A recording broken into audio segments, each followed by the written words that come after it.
Noon, pag may nagkasakit sa pamilya, agad may pangamba. Hindi lang dahil sa sakit, kung hindi dahil sa takot kung saan kukuha ng pampagamot. Mahal ang gamot. Nakita at naramdaman ito ni Pangulong Ferdinand Marcos Jr. Kaya iniutos niyang ilapit pa ang tulong pangkalusugan sa bawat Pilipino. Sa PhilHealth, ipinagkatiwala ang pagtutok para maging tunay na serbisyo ang kautusang ito. Kaya nagtungo ang Pangulo sa General Santos City para masigurong umaabot sa mga tao ang mga programa. Mr. President, pwede payakap. Tulad ng Yakap program para sa agaran at libreng check-up, screening, x-ray at lab tests. Mayroon ding programang gamot na nagbibigay ng hanggang 20,000 pesos na libreng maintenance medicines. Ang yakap, by the mere word, yakapin para mailayo sa sakit. Kinabit na rin namin yung availability ng gamot at saka ng basic lab. We're hoping bumaba rin yung ating kailangan mahospital. Ginagawa natin mga paraan, maagang nagpapatingin para hindi na uabot sa malubhang sakit. May dagdag suporta sa dialysis para sa tuloy-tuloy na gamutan ng mga tulad ni Leo na 3 beses isang linggo ang dialysis. May tulong din sa cancer treatment ang mga tulad naman ni Maribeth para hindi maputol ang laban dahil lang sa gastos. Pinalawak din ang maternity coverage para sa normal delivery, cesarean, pati prenatal at postnatal care. Ikalat natin yung balita para alam ng tao kapag may karamdaman sila, meron silang gustong patignan, yung anak nila, whatever, meron silang pupuntahan. Sa buong bansa, tuloy-tuloy ang trabaho, isa-isang inaayos ang mga bagay na nagpapagaan sa buhay ng mga Pilipino. Ngayon may PhilHealth, may tulong. Hindi lang ito benepisyo, kung hindi ka panatagan para sa bawat pamilyang Pilipino. Radyo Pilipinas, Radyo Publiko. Radyo Pilipinas, Radyo Publiko.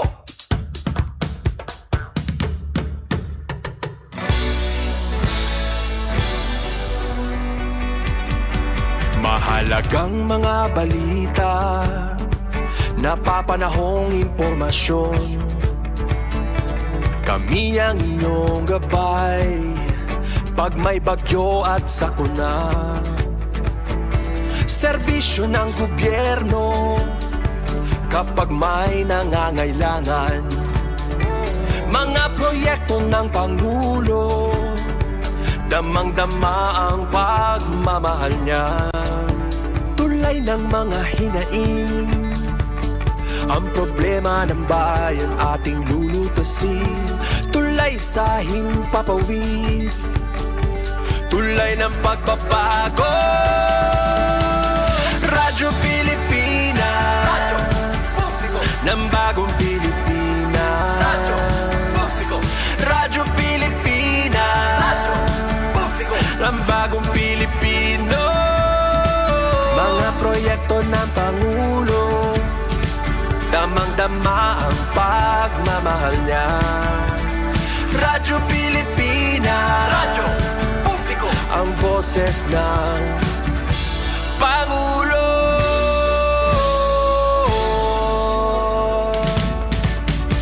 Karamay nyo kami, kahit malayo man kami nakakarating. OFW magsasaka, buhay ay iba't iba, san mang lugar ng bansa natin. Tulay ng mga hinaing, ang problema ng bayan ating lulutasin. Tulay sa himpapawid, tulay ng pagbabago. Radyo Pilipinas, Radyo Publiko, ng bagong Pilipinas. Radyo Publiko, Radyo Pilipinas, Radyo Publiko, ng bagong Pilipino.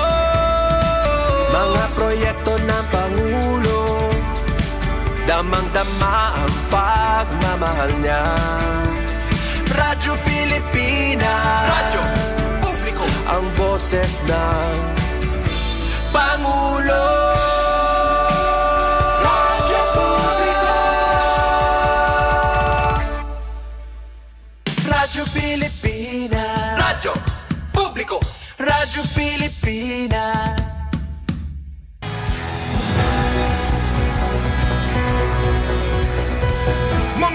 balita at impormasyon na angay hibro ang mga isyu nga kinahanglan aksyonan ini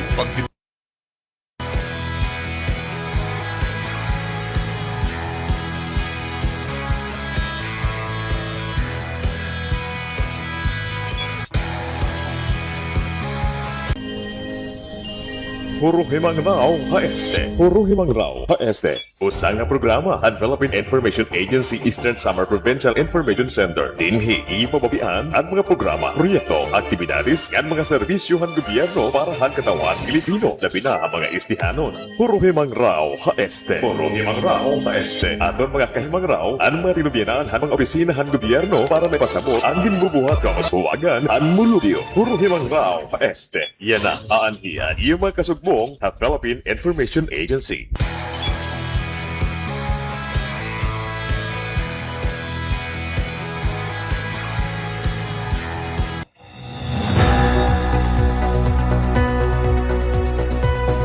mga balita nga impormasyon nga angay hibro ang mga isyu nga kinahanglan aksyonan ini pagtitirukon nga nagpapahamtang ipinagihan programa Agenda Hautso Ika ng Philippine Information Agency Eastern Visayas igpapalangat tayo ang mga Agenda Hautso nga napapanahon nga sadang pagdagdon Eastern Visayas Habagong Pilipinas.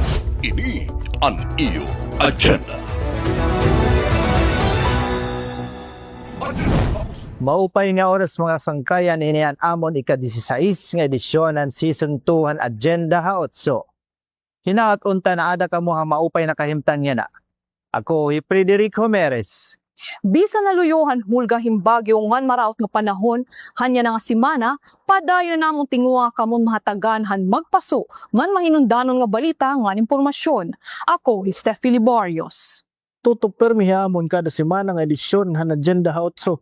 Ngan permi niyo makikita ng Facebook pages sa Philippine Information Agency Eastern Visayas. Ako, AJ Espinosa. Ang Agenda Ha-8 ay niyo masusundan ang mga istasyon ng Radyo Pilipinas Calbayog, Radyo Pilipinas Sogod, ng Radyo Pilipinas Borongan, upod pa ha 94.9 Infinite Radio Villaba, ng 94.5 DYRK Radyo Cagara, Hakarigara Leyte. Ini hi Jane Sanyanugay, ini an iyo Agenda Ha-8 Year 2.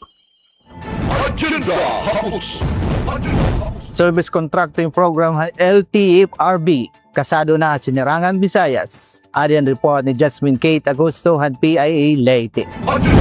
Inarangkada na ang pagpatuman ng Service Contracting Program ng gobyerno sa Sinirangan Visayas hapanguna han Land Transportation Franchising and Regulatory Board o LTFRB kundi inhaylarom hini nga programa nagahatag ang gobyerno hindi diskwento hapang masahe labot la han subsidy para ha mga operator ng drivers han public utility vehicles. Hanay eksperyensyahan niya ng paghataas ang presyo han gasolina han nasod padayon ang pagpapadangatin bulig han administrasyon ni President Ferdinand R. Marcos Jr. pinaagi hini nga programahan LTFRB. Sumalakan LTFRB 8 Regional Director Gualberto N. Gualberto, panuyuhan programa nga magmagaan ang mga garastuhan han kotauhan han luyuhan paghinitaas ang presyo han gasolina labi na ha mga lugar kundi in kinahanglanon good ang pampubliko nga transportasyon ha adlaw-adlaw nga biyahe. Pinaagihan Service Contracting Program babayaran ng gobyerno nasyonal ang public utility vehicle operators o drivers han kaangayan nga kantidad kada kilometro nga pagbiyahe sanglit garantisado ang kita mapuno man o diri an era sa rakyan. May ara gihapon 20% discount ang pamasahe para hangatanan nga pasahero labot lahan na exister nga discount han mga senior citizen, PWD ngan mga estudyante. Maabot ha 456 nga mga moderno nga pampubliko nga sarakyan o modern POVs habugos nga rehiyon an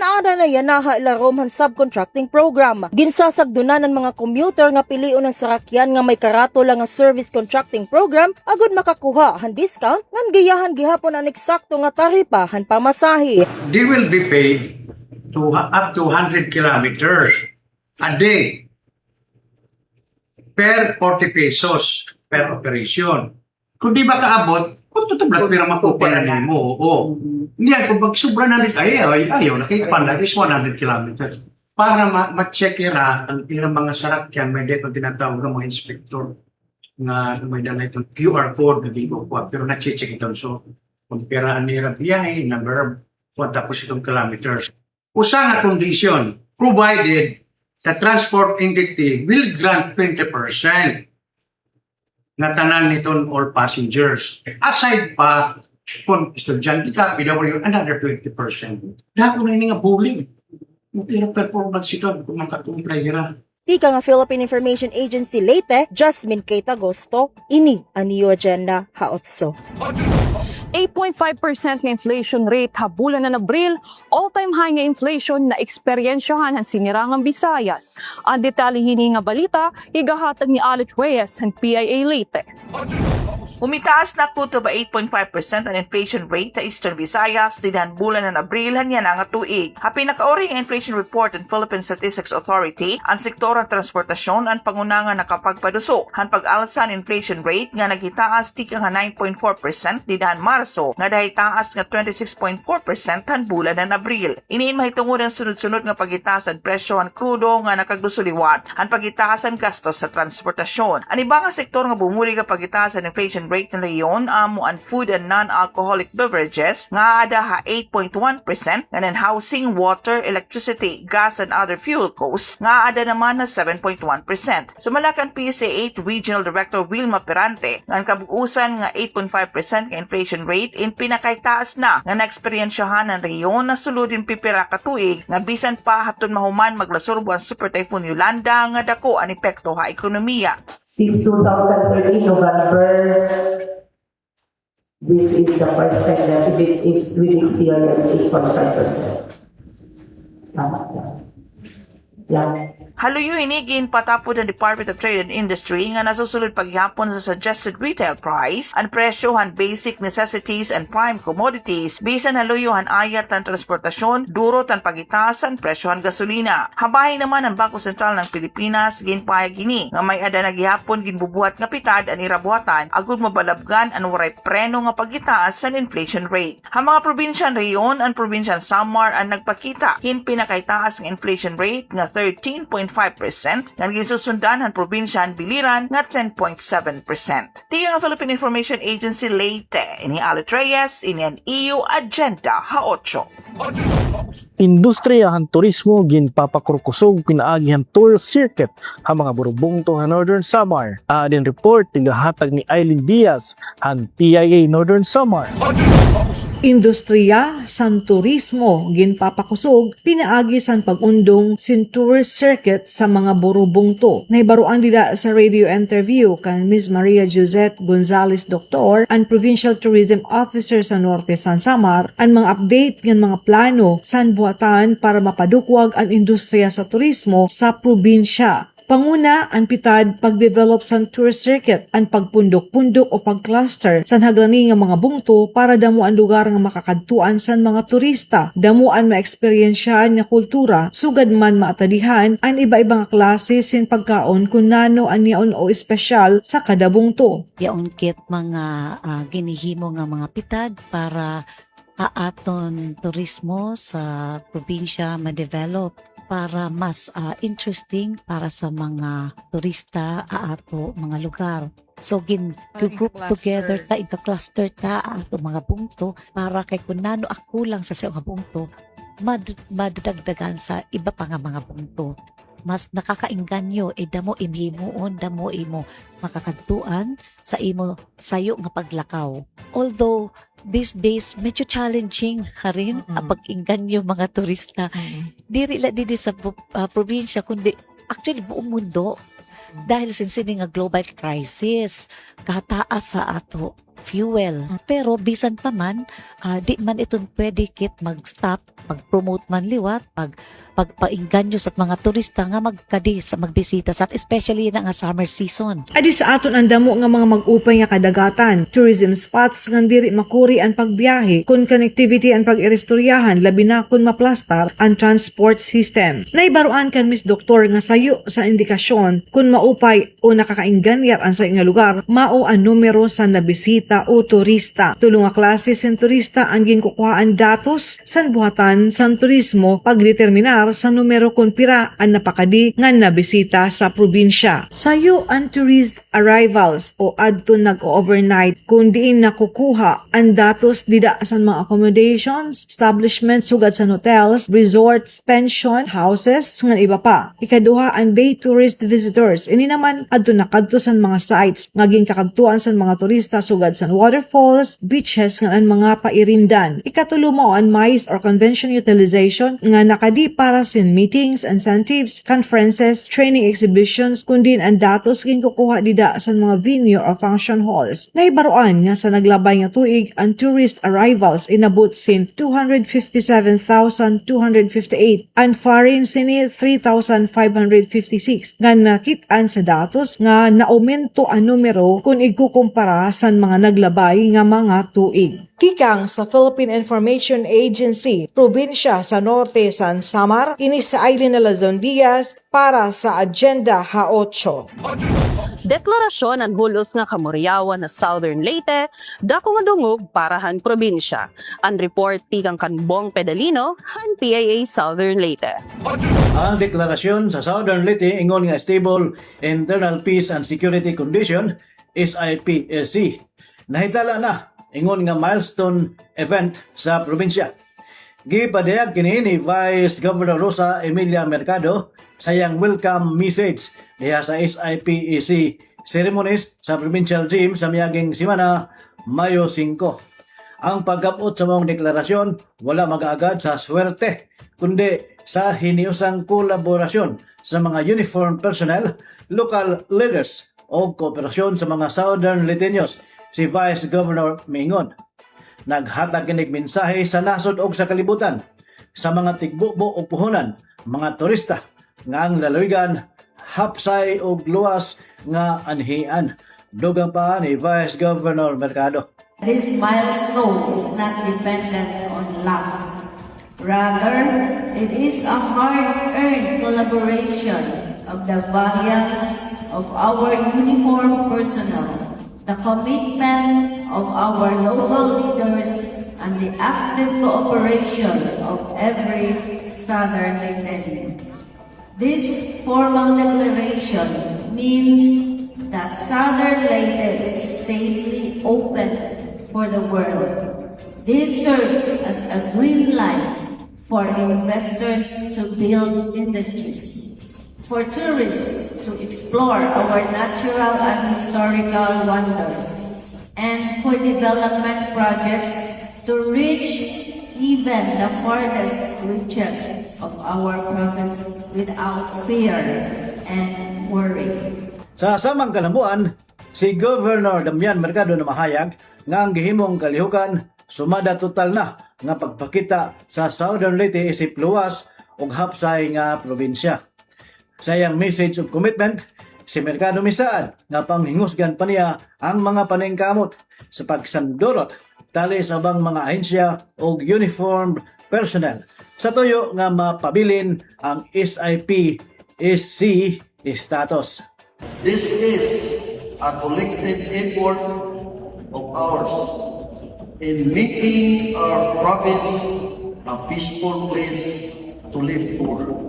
And then I can by myself proudly say of how our province remains to be a holder of being a peaceful province in our country.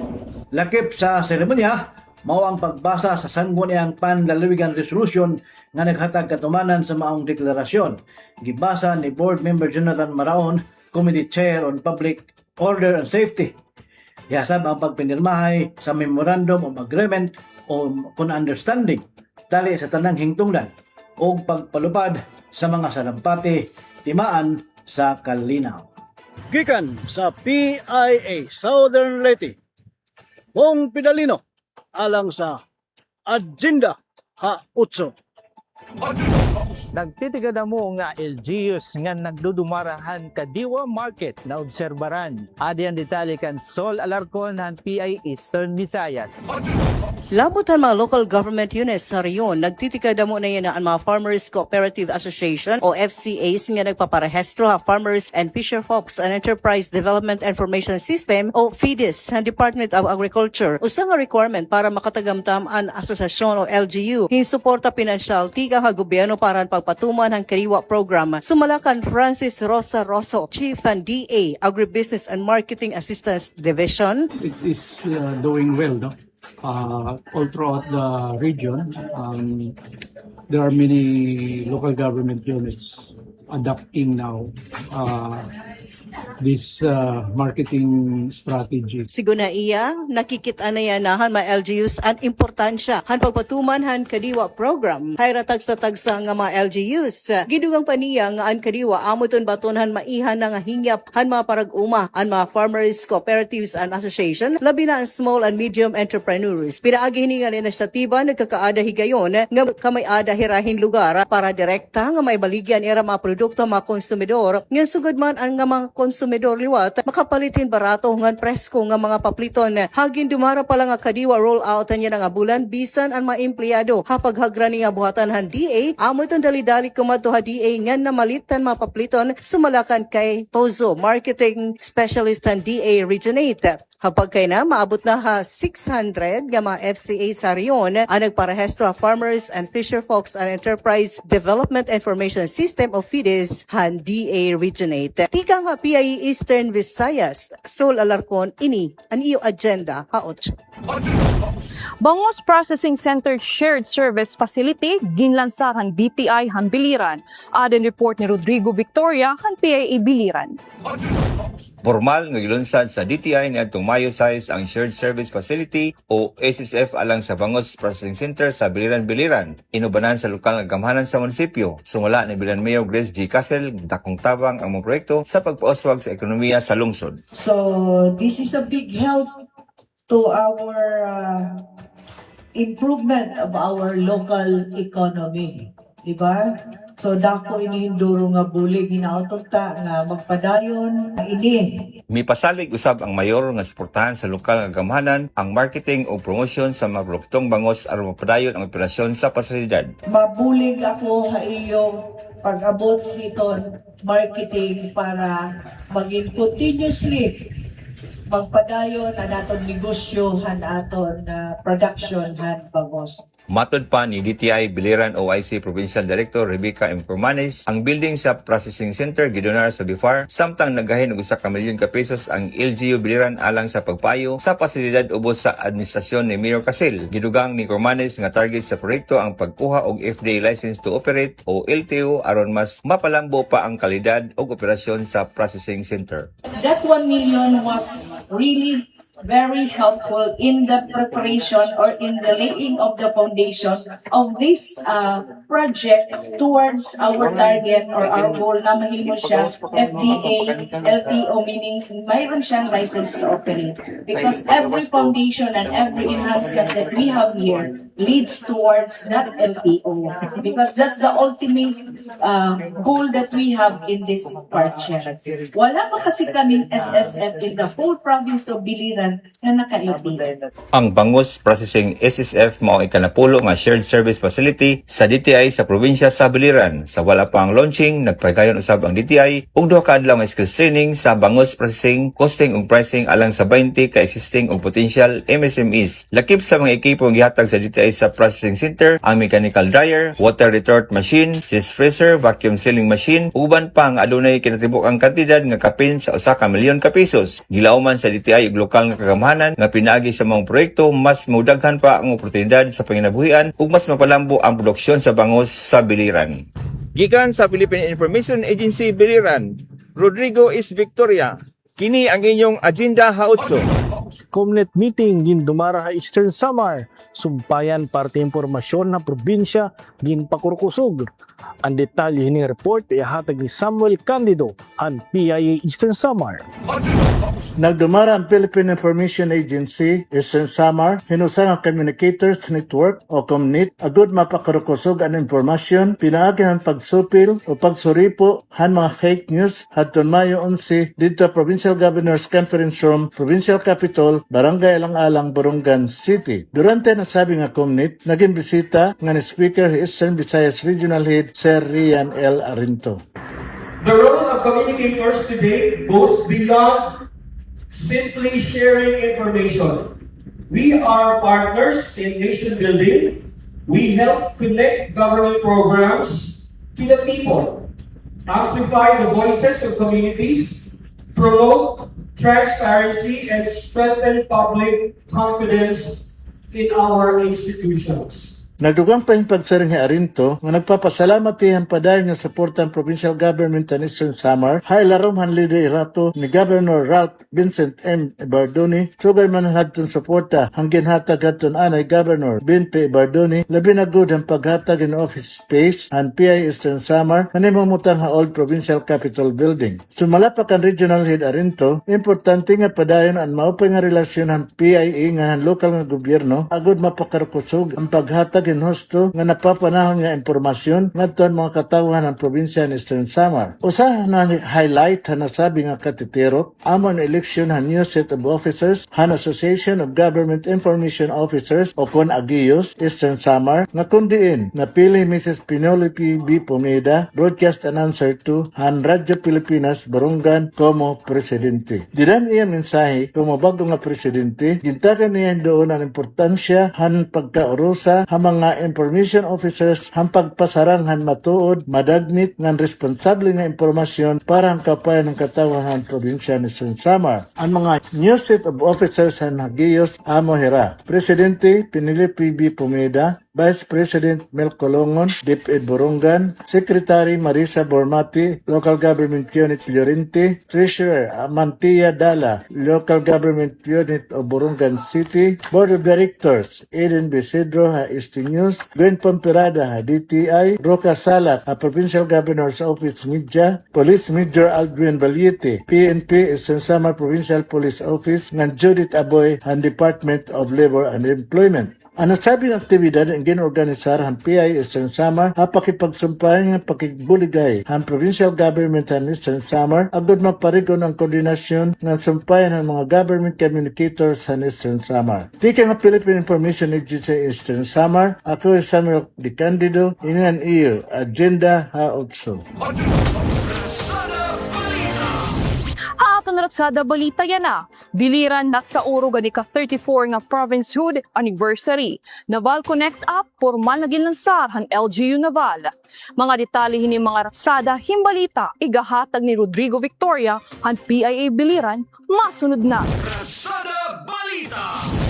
Nagsaulog ang probinsya sa Biliran sa ika-34 nga provincial anniversary niadtong Mayo 11 katapos kini nadeklarang usa ka hingpit nga probinsya niadtong Mayo 11, 1992. Ang kasaulogan sa ika-34 nga provincial anniversary gibuksan sa usa ka balaan nga misa sa Naval Cathedral sa alas 6 ang takna sa buntag, isundan sa usa ka grand parade sa alas 7 ang takna sa buntag. Din kini gisalmutan sa mga empleyado sa naglalayng opisina sa gobyerno ug matrabahante sa pribado nga establishmento. Katapos sa grand parade sa pagka-alas 9 ang takna sa buntag, usa ka anniversary program ang ipagayon sa Civic Center sa Capitol Compound and magpadangat si Gobernador Julio Espina sa iyang commemorative address. Nagbigay po tayo ng pangako na sa ating mga kababayan na ang pamahalaan po ay hindi lamang dapat makita sa mga opisina kundi maramdaman sa bawat sulok ng ating probinsya, sa mga kabaranggayan, sa bawat pamilya, at sa bawat Bilirano po na nangangailangan ng serbisyo at malasakit. Nangako po tayo ng isang pamahalaan na nakikinig, isang pamahalaan na tumutugon, at isang pamahalaan na inuuna ang mamamayan sa sentro ng kaunlaran. Kaparte sa mayungdanong kalihukan mao ang pag-inaugurar sa Biliran Provincial Division Center and Occupational Safety and Health Clinic. Diin kini gitambungan pa sa mga opisyal sa mga nagkalaing NGOs na naglihok alang sa may mga diferensya ang pananaw. Kalakip usab sa anniversary program ang awarding sa Best Performing LGUs on Rabies Program o turnover sa mga chikis apuhang Biliranon o certificates ngadto sa mga beneficiaries sa mga naglaing farm inputs, livestock and poultry, mga baboy, karabaw ug manok. Sa pagkaalas 4:30 ang takna sa hapon, gipahigayon usab sa Civic Center ang conferment of awards sa mga ahensya sa gobyerno ug uban pang grupo sa pribado nga sektor nga dako og gikatampo alang sa kalambuan ug tinusbawan sa probinsya sa Biliran ug mga Biliranon nga nagdala og dungog sa national ug international nga natad sa paningkamot.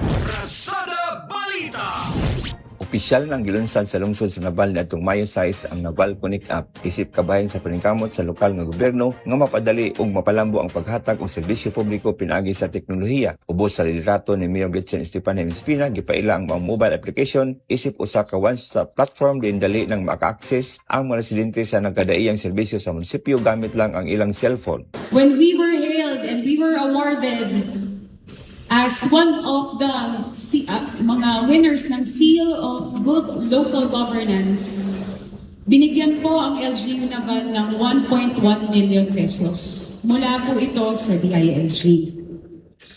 And instead of doing infrastructure, we utilized that amount of only 1.1 million to create the government that could reach the community, a government that is at the fingertips of all Navaleños and all Biliranos. Pinaagi sa app mahimo lang makadawat og mga balita ug pahibalo, makapasa og report, makapangayo og permit ug maka-avail sa social ug emergency services nga dili na kinahanglan mulinya pa sa mga opisina sa gobyerno. As a fire officer po, syempre it has a great impact po for us, no, sa Bureau. The application serves as an effective platform for disseminating important announcements, emergency information, and public safety reminders, which are also essential in promoting disaster preparedness and fire safety awareness among residents. Matud pa sa lokal nga pagamhanan ang maong inisyatiba kabahin sa tumong sa lungsod nga mahimong mas smart o citizen-centered aron mas mapaduol ang serbisyo sa gobyerno ngadto sa katawhan. Gikan sa Philippine Information Agency Biliran para sa Ratsada Balita, Rodrigo Victoria, kini ang inyong Agenda Ha-8. News and Information Center. Ang News and Information Center, probinsyahan Southern Leyte ug upat nga iba pa nga bungto ha sinirangan Visayas, bago nga gindeklara como stable internal peace and security condition. Tikang News and Information Center, aadihin ni Lupido, han PIA Eastern Visayas. News and Information Center. Aada na stable internal peace and security condition ang probinsyan Southern Leyte, kauman hini igdeklara na insurgency free ha seremonya nga ginbuhat sa provincial chin Maasin City didan Mayo 5. Pinangunahan ni Governor Damian Mercado ang aktibidad kaupo ni Major General Peter Borgonio, Commander ng 8th Infantry Division, ngan Brigadier General Pompeo Gizon Almagro, Commander ng 802nd Infantry Brigade. Ang deklarasyon kung stable internal peace and security condition in na formalized tinaagin usa nga resolusyon ng sangkuniang panlalawigan ang Southern Leyte. Kumpiyansa ay Governor Mercado nga ang mas pinahugot nga seguridad in magdadarahin mas tamo nga investments ngan panarabahuan ngan mapapadukwa kad turismo han probinsya. Sumala naman kan DILG Provincial Director Danilo E. Lagitan kasunod han deklarasyon igpapatuman ang mga programa agud pa-empower ang mga barangay tanod ngan civilian active auxiliary members kumu kasubong base mamintenar ang kalinaw ngan kahinyang hantag sa nga barangay na nagbukus ka probinsya ang Southern Leyte. Gintago siya naman ang liderato at FID ang local government units ngan ang mga residente, ang mga komunidad, ang kolektibo nga paningkamot kapag hatagin doon nga ang kalangpusan inagpapakita ang pagkaurusa kapag kabot ang kamurayawan. Samtang duha nga bungto gihapon ang Southern Leyte ang gindeklara kumu aada stable internal peace and security condition ang naglabay na bulan nga ini ang bungtuhan sugod yan hinunangan. Han nakalabay nga bulan gihapon gindeklara kumu insurgency free ang bungtuhan Calbiga Samar RTC Eastern Samar ngan hinunangan ug Tabango ha probinsyahan Leyte. Sumalahan it ID hapag kaya na masobra no bintana nga mga bungto ng duha nga probinsya sinirangan Visayas at gindeklara como stable internal peace and security situation. Ang deklarasyon como stable internal peace and security condition hini nga mga lugar ang sinirangan Visayas ay nagpapakita gihapon ang epektibo nga pagpatuman han whole of nation approach to end local communist armed conflict han gobyerno inupdan han makusog nga pagbuliganay han LGUs hintutungdan nga maaensyan gobyerno security sector ngan han katawhan. Lakit gihapon ang whole of nation approach ang pagpadangat in development interventions ngan pag-empower han mga komunidad base magpabilin ang kamurayaw ngan pag-uswag og maging kasubong kapag unhan han nasod Pilipina.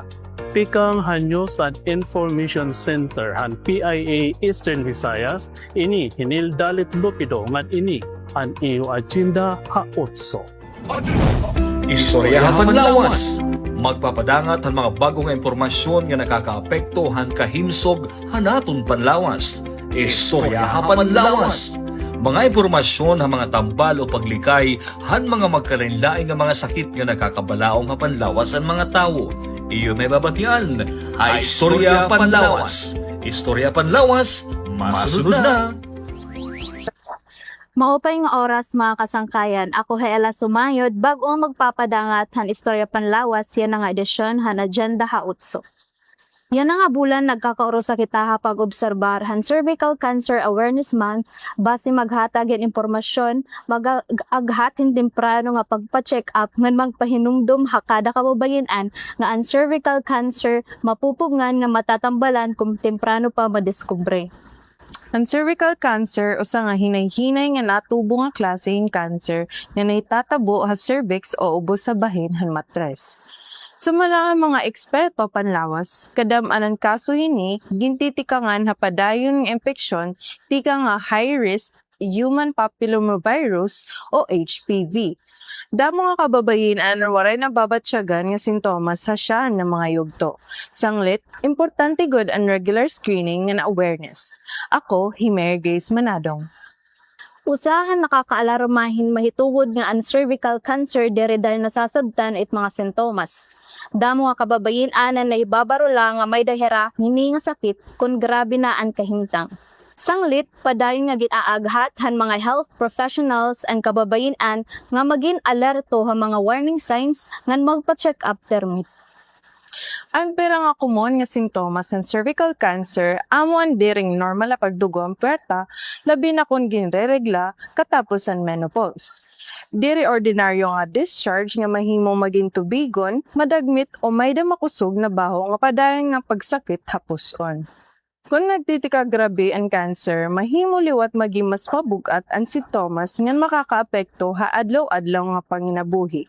Amo ini ang hinungdan kung kay ano nga ang pagpahibaro nakakatalwas hin kinabuhi.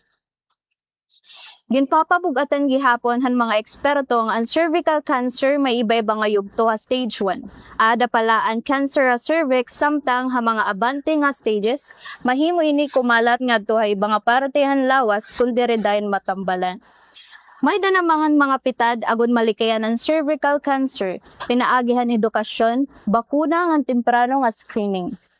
Usa pa nga mga paagi base malikayan ang cervical cancer inin pagpabakuna kontra HPV nga ginrekomenda mga kabataan ng mga young adults. Regular nga pap smear nga base madiscover dayon ang abnormal cells nga paglikay han panigarilyo nga pagpilin maupay nga estilo han panginabuhi. Iyo pala nahibatian ang pinakaorihing impormasyon bahin ang paghirot ha mga sakit. Naghihinaot kami nga kamuin magpabilin nga himsogan Panlawas ngan makabulig ha pagdukwag han aton sa syudad. Magpapadayon kami ha paghataga iyo in mga impormasyon nga may kalabutan ha kahimsog nga Panlawas ngan paunan o malikayan ang mga sakit. Dapat healthy para happy. Tika nga Philippine Information Agency Eastern Visayas ini Himer Grace Manadong. Nga ko naman Ella Sumayod para ha Istorya Panlawas. Ini ang iyo agenda also. Sumat panahon! Nagturutugnaw hinguti ay ang panahon hanyana nga simana samtang nasulod ha area of responsibility Hibagyo Kaloy. kundi nalusaw naman ini nga nahibalik kumuusa nga low pressure area samtang nagtitikay ra ni haladmas. May adapan na sunod nga low pressure area kundi sigon ang pag-asa buti ang sansa nga iniin mahimo nga bagyo dara han high pressure hanorting nga dapit han nasod. Dako naman ang pasalamat haniba nga naka-experience gadman hinuuran hipira kadlaw. Nga nabaribiyaan kadali adon mga nagmamarana nga mga pananom nga nangugutak nga tuna. Kundi haloyan guti nga pagtagom han panahon amo naman ang padayon nga pagitaas han heat index sa iba nga parte han nasod. Dindiya sinirangan Visayas ang siyudadan Borongan na Eastern Samar naka-experience hinmasobrak 45 degrees Celsius nga heat index nga nada na ha kategorya nga pinakadelikado. Naobserbaran ng pag-asa nga yan na nga katsirak may da mga lugar nga naabot pangani 50 degrees Celsius ang kapasuon ngan diri maupay ang mayahatag halawas ang tao sugad man han kalibungan. Sanglit sagdonan mga eksperto samtang nagpapabilin ang mapaso nga panahon, maghirot ng likayan ang pagbabad hakasirakan kaya ang sirak in pwede magdurot hin sakit hapanit. O diri man ngani heat stroke. Daran sobra nga kapasok. Tika nga News Bureau ang Philippine Information Agency Eastern Visayas para sa umat panahon. Ini Ruben Miñano, ini ang iyo agenda haotso. Editorial! Ang pagbaguhan klima, duro nga tagsirak nga nabapaha ngan padayon nga hulga pakabuhi han mga bulupyo, kinahanglan naton hin mga programa nga diri la magahatag hin kadagmitan nga ayuda kundi magaandam han komunidad nga maging mabaskog ha sumurunod nga mga adlaw. Usa ini nga mga pagpamatuod ang Project Lawa ngan binhi han Department of Social Welfare and Development o DSWD nga paglaom ngan sandigan han kadamaan ng mga Pilipino ilabi na nga ada mga komunidad nga agsob maigo hin mga kalamidad. Ang lawa o local adaptation to water access in nakasentro sa paghatag hin mga solusyon parte sa paghingulang hin tubig nga nanepekto han maiha nga tagsirak. Ipinaagihan paglimpyo, rehabilitation, ngan paghimo hin mga water source ngan good thing nga mga farm reservoirs, nabubulikan ang mga parauma ngan mga mulupyo nga magkamayada hin eksakto nga supply hin tubig para han inadlaw-adlaw nga panginhanglan.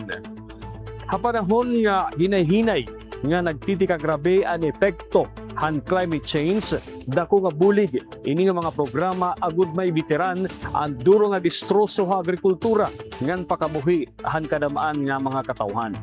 Samtang ang binhi in narepresentar hin bag-o nga paglaom. Ini hindi nila simple nga pagbulig para han mga pagtanom kundi pangandaman han komunidad agud maging produktibo, mas responsable ngan andam ha anuman nga pagsari han panahon. Ipinaagihan pagtanom ngan pag-atiman han kalibungan may ada nadudugang nga panginabuhi samtang ginpapakusog ngan nagiging andam nga bumakdaw ang katawhan bisan kung naigo hinanuman nga kalamidad. Labawan nga tanan, igin papakita ang Project Lawa ng Project Binhi ngan tinuod nga pagdukwag indiri la masusukol ang mga infrastruktura ngan dagko nga mga proyekto. Ini in nasusukol ipinaagi han kaakos han tawo nga magpabilin mabakod may paglaom ngan eksakto nga kapas agud tubangon ang mga ayat na kinabuhi hakada liso ngan kada lalong nga gitatanom hinay-hinay nga naribhong ang komunidad nga niniin diri la basta kay naatras sa anuman nga mga pagsari ha kinabuhi. Hapanahon handuro dilain nga mga problema nga ginaatubang han nasod. Importante nga ang suporta ngan pahiluagon ang mga programa sugad han Project Lawa ngan Project Binhi.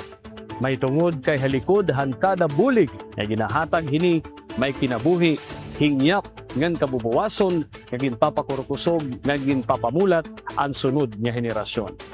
Para han editorial, ako Ryan Arinto. Ini ang iyo agenda haotso.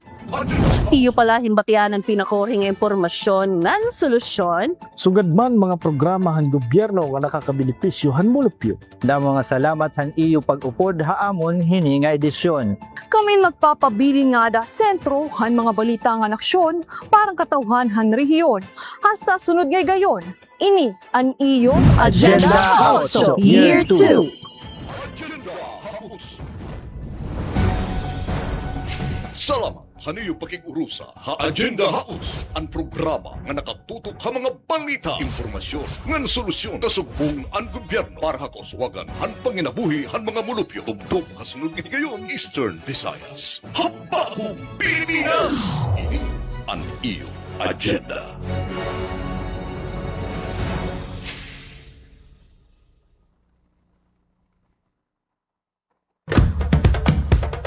Ito ang Presidential Broadcast Service Radyo Pilipinas. Radyo Publiko ng Bagong Pilipinas para sa Bagong Pilipino. Naghahatid ng mahahalagang balita at impormasyon.